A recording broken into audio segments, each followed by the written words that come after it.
Today is January 14th, 2021, and Joe Biden's inauguration is now just 6 days away. Joe Biden will become the 46th President of the United States on January 20th, 2021.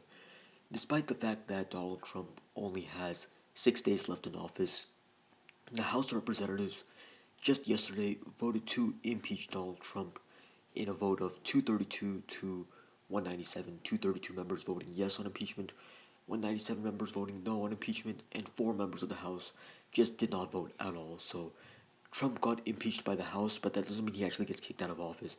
In order to actually get kicked out of office, at least 2/3 of the members of the Senate have to vote yes on kicking Donald Trump out of office.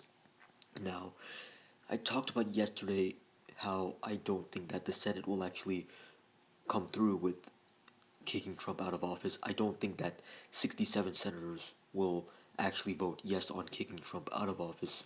In the House of Representatives, only 14 Republicans did not vote no on impeachment.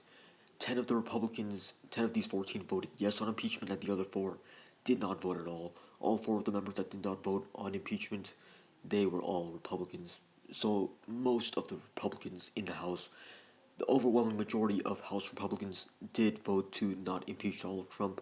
So I think that the Senate will do something similar to that, in that most of the Republican senators will vote to not kick Donald Trump out of office, and that's why I think that Donald Trump will still be able to stay in office for the remainder of the 6 days, even if the impeachment trials don't finish up by January 20th. By the time Joe Biden becomes President of the United States, the trials are still allowed to continue beyond that date, beyond January 20th.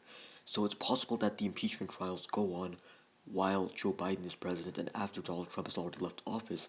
And in that instance, if the impeachment vote passes, if 2/3 of the senators vote yes on impeachment at that point, or vote to not acquit Donald Trump can't be kicked out of office at that point because he already has to leave on January 20th. But what happens at this point if the Senate votes yes on impeachment after the January 20th date?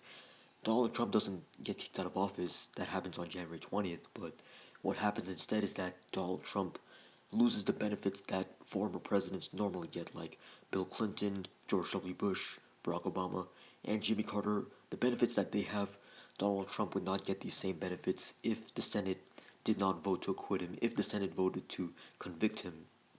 So the impeachment trials will still be meaningful, even if these trials end up going on beyond the January 20th date. So with all of this said, I'm making this video because I want to leave my prediction for how many senators will actually vote to convict President Donald Trump. In 6 days from now, it'll be former President Donald Trump, but since it's January 14th, 2021, it's still President Trump. He's still our president now, and he will be our president for 6 more days.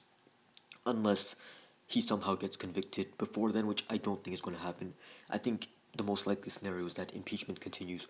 The impeachment trials continue beyond January 20th, but regardless, here's my prediction for how the Senate vote will go down. I think that it really depends upon whether or not Jon Ossoff and Raphael Warnock take office before or after the impeachment vote takes place. So if the impeachment vote takes place after both of the Georgia Democrats take office, then I think that it'll be 56 votes. 56 senators will vote to convict Donald Trump, but if the impeachment vote happens before Ossoff and Warnock take office, then Loeffler and Perdue will still be able to vote on impeachment. They will still be able to vote on whether or not to convict Donald Trump, and I think that both Warnock and Ossoff would vote yes to convict Trump, but I think that Perdue and Loeffler would both vote no, not to convict Donald Trump. So that's why I think that whether or not the Georgia Democrats take office before or after the vote makes a difference. But if the Georgia Democrats take office before the Senate vote actually happens, then I think that in total, the yes option will get 56 votes, as in 56 senators will vote to convict President Donald Trump, or former President Donald Trump. But if the vote happens before the Georgia Democrats take office, then I think that it'll get 54 votes, as in 54 senators in the United States Senate will vote to convict President or former President Donald Trump if the vote happens before the Georgia Democrats take office. What this means is that I think that whoever is serving in the Senate at the time of the impeachment vote Regardless, I think that every single Democrat will vote yes on impeachment, and 6 Republicans will also vote yes on impeachment. Every Democrat and 6 Republicans will vote to convict Donald Trump, while the rest of the Republicans will vote no, don't convict Donald Trump. So I guess if I had to leave a final prediction, I would just average out 54 and 56 and say 55 senators in total vote to convict Donald Trump, either President Trump or former President Trump, depending on when the vote happens, but that's not going to be nearly enough to actually kick him out of office or make him lose his former president benefits because you need at least 2/3 of the senators to vote yes on conviction for that to happen. So that's my final prediction, 55 senators voting to convict Trump. Let's see what happens.